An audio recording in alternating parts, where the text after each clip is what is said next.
Pakistan appreciates the initiative by Nigeria and Norway to establish the panel on international financial accountability. Each year, billions of dollars illicitly flow out of developing countries. My government came with a robust public mandate to get rid of this menace from our country. We have taken several initiatives domestically, but what is needed, what is required, is strengthening international cooperation to bring perpetrators of financial crimes to justice. We welcome the interim report of the Facti panel. The figures of illicit flows mentioned in the report are staggering. $1 trillion is taken out each year by these white-collar criminals. $20 to $40 billion is in the form of bribes received by these corrupt white-collar criminals. $7 trillion in stolen assets is parked in these safe tax haven destinations. $500 to $600 billion is lost each year in tax avoidance by multinational companies. This bleeding of the poor and developing countries must stop.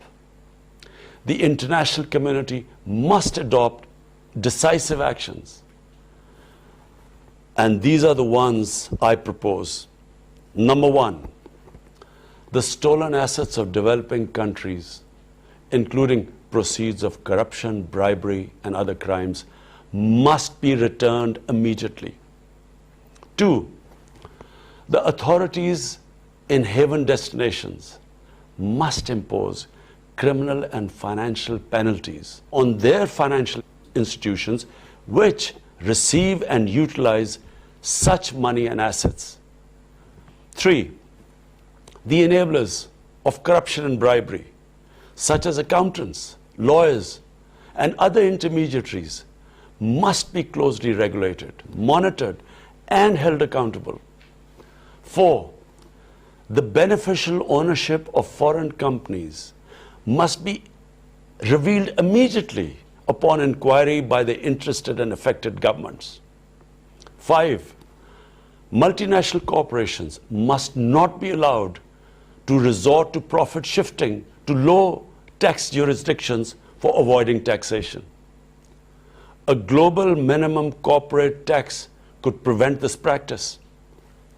Six, revenues from digital transactions should be taxed where the revenues are generated, not elsewhere.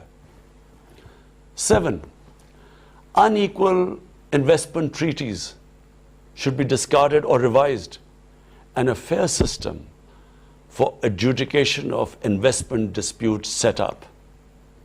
Eight, all official and non-official bodies set up to control and monitor illicit financial flows must include all the interested countries.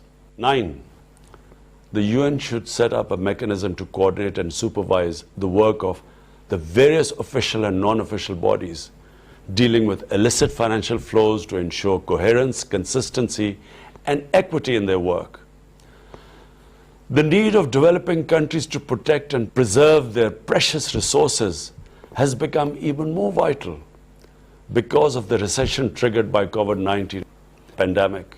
Excellencies, finally I would say that unless these steps are taken, the difference between the rich and poor countries will keep growing. The developing countries will get impoverished.